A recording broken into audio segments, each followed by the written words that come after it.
Bonjour les sportifs connectés, c'est Jérôme du blog montrecardegps.fr. Je vais vous parler de la dernière mise à jour de la Suunto 7 qui est très intéressante parce qu'elle ajoute des fonctionnalités en partie sportive mais surtout des analyses physiologiques sur les 24 heures sur 24 et notamment en partie des algorithmes First Beat qu'on trouve sur la Suunto 9 et la Suunto 5 et la Suunto 3. Donc c'est très intéressant. Normalement, au moment où je poste cette vidéo sur YouTube, tout le monde a dû recevoir la mise à jour. Elle a été échelonnée sur 4 jours, mais maintenant tout le monde doit y avoir accès. Si jamais vous ne l'avez pas eu, alors allez tout de suite en fin de vidéo, je vous explique comment il faut faire. Je vais vous montrer donc toutes les nouveautés, watch face, les nouveaux widgets et ce qu'on peut en faire. Simplement, juste avant, je vais prendre 2 minutes pour parler de l'avenir de Suunto, particulièrement l'avenir de la Suunto 7. Parce qu'il faut savoir qu'aujourd'hui, Suunto a un peu le cul entre deux chaises. Historiquement, ils ont une clientèle qui est assez orientée sport, outdoor, qui ciblait beaucoup la montagne, le trail. Donc la Suunto 7, avec une faible autonomie et puis un manque de fonctionnalités sportives, elle était un peu bizarre. C'est un pari qu'ils ont fait, un pari de s'associer avec Google, mais du coup, ça veut dire que les développeurs de Suunto, eh bien, ils ont le choix entre travailler pour développer des nouvelles fonctionnalités sur les Suunto 3, 5, 9, ou alors travailler pour développer des nouvelles fonctionnalités sur la Suunto 7. Et ce qu'ils font d'un côté, ils ne peuvent pas le transférer facilement de l'autre, ça demande vraiment du travail de développeur. Donc là, le fait que Suunto associe des nouvelles fonctionnalités à la Suunto 7 et notamment associe les algorithmes de mesure physiologique First Beat avec le suivi des ressources, ça je trouve ça très intéressant parce que ça veut dire que la Suunto, avec cette Suunto 7, ils n'ont pas fait un pari court terme, c'est un produit qu'ils ont envie de poursuivre dans le temps. Ils ont sorti cette semaine une Suunto 7 Titanium. Mais donc c'est un produit qu'ils vont continuer à développer. C'est un peu ce que n'avait pas fait Polar avec la M600, qui a été un produit one-shot et puis qui a débouché sur rien. Là, à Suunto, je pense qu'ils vont continuer de travailler sur ce produit dans le temps. Et lorsqu'ils renouvelleront leur gamme avec des V2, je pense qu'on verra une Suunto 9 V2 et une Suunto 7 V2. Maintenant, on va passer sur la montre pour que je vous présente tout ce qui est nouveau et les petits réglages qu'il y a à faire parce que il faut changer quelques petits paramètres si vous voulez profiter de l'ensemble des nouveautés de cette mise à jour. Alors, première nouveauté, on va commencer par ça, c'est la watch face Solstice. Moi, j'aime bien. Je trouve ça très beau. Elle est un petit peu animée et elle présente en fait les heures de lever et coucher du soleil. Avec une présentation un peu à la Thomas Pesquet depuis l'ISS. Donc on a là les heures du jour, et là les heures de la nuit.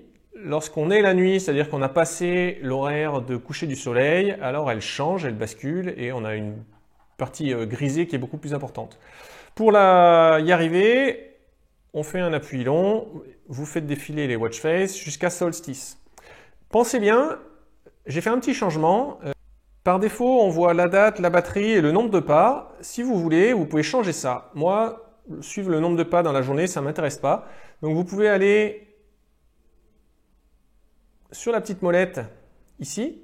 Et puis vous pouvez changer. Moi, j'ai mis la météo. Vous pouvez y mettre des raccourcis vers des applications. Donc quand vous toucherez, c'est le petit rond. Vous pouvez ouvrir l'application Suunto, par exemple. Vous pouvez ouvrir votre planning. Voilà. Moi, j'ai mis la météo. Ce qui me donne ici la météo, soleil, pluie ou autre, et la température du moment. Je trouve ça sympa. Ensuite, on a ici des nouveaux widgets. Alors j'ai changé un petit peu l'ordre. Là pour ça, pareil, on fait un appui long. Vous allez devoir aller sur plus pour ajouter les 3 widgets que je vais vous présenter. Et ensuite, vous pouvez en changer l'ordre. Alors le premier widget, c'est widget ressources. Ça, c'est un algorithme de First Beat qui est le même que celui qu'on trouve sur toutes les Garmin de maintenant. Chez Garmin, ça s'appelle Body Resources. Ici, ça s'appelle Ressources. Et ça présente quoi? Eh bien, ça présente en gros l'énergie qui vous reste Donc c'est quelque chose qui est mesuré à partir de la fréquence cardiaque et surtout la variabilité de la fréquence cardiaque. Et donc, on a un pourcentage qui va de 0 à 100. Alors rassurez-vous, quand vous tombez à 0, vous ne mourrez pas. Donc hier, j'ai commencé autour de 40. J'ai glandé un peu dans le canapé, donc j'ai regagné des ressources. Ensuite, j'ai dormi. J'ai regagné des ressources, je suis arrivé ce matin à 99, je crois, au réveil. Et puis, vous voyez, tout doucement, au fil de la journée, je perds un peu des ressources. Là, j'ai été courir, donc j'ai perdu plus rapidement des ressources. Et depuis ma sortie de course à pied, je me suis douché, j'ai rien fait. Et donc là, c'est à peu près stable. On peut cliquer.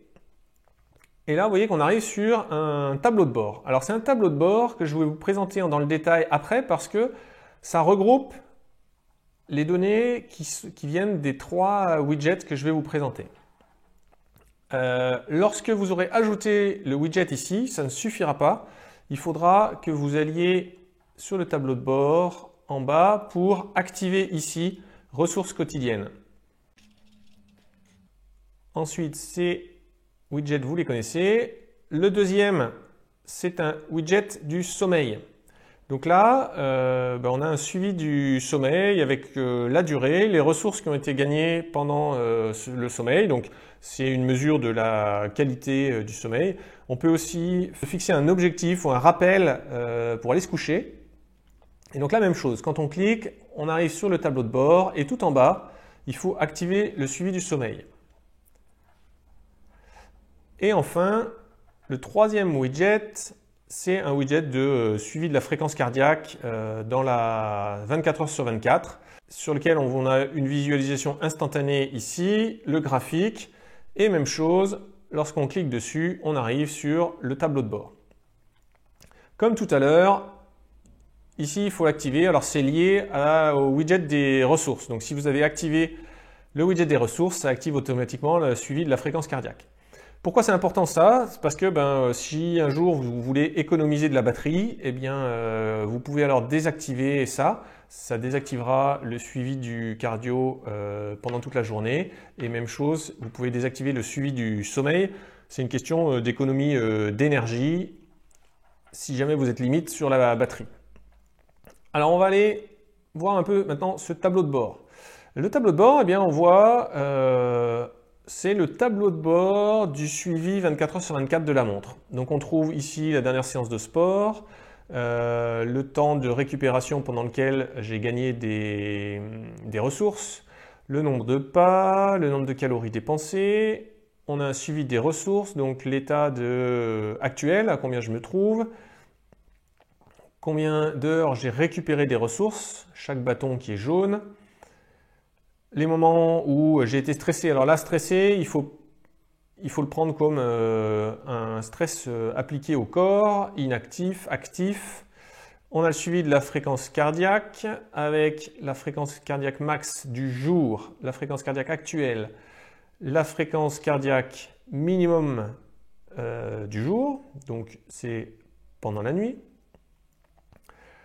Et tout ça, c'est ensuite synchronisé dans l'application Suunto.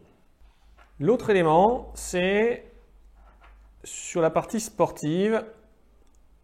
Quand vous sélectionnez un itinéraire, si cet itinéraire vient de Komoot, eh bien, la Suunto 7 affichera alors les alertes de turn by turn. Donc, vous voyez, là, chaque point blanc, eh bien, c'est une alerte qui va arriver une centaine de mètres avant le virage. Donc à l'écran, ça s'affiche pour indiquer qu'il faut tourner. Pour ça, il faut passer par Komoot. Si jamais vous ne savez pas faire ou vous ne l'avez jamais utilisé, eh bien, je vous renvoie vers un article, je vous mettrai le lien dans la description de la vidéo. Un article que j'ai fait sur le blog et qui présente toutes les façons, tous les outils qu'il y a sur la Suunto app et via la Suunto app avec Komoot pour créer un itinéraire, importer un itinéraire, transférer un itinéraire, etc., etc.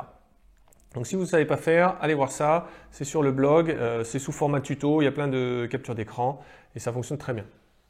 Maintenant, si vous n'avez pas eu cette mise à jour, alors il faut savoir qu'il y a deux conditions pour que la montre récupère la mise à jour. Elle le fait normalement automatiquement. Simplement, il faut deux conditions. Un, il faut qu'elle soit en charge. Souvent, on oublie ça. Mais en fait, il faut qu'elle soit avec le petit plot aimanté et en train d'être chargée. Et la deuxième, c'est il faut qu'elle soit connectée à un réseau Wi-Fi. Donc ici, connectivité.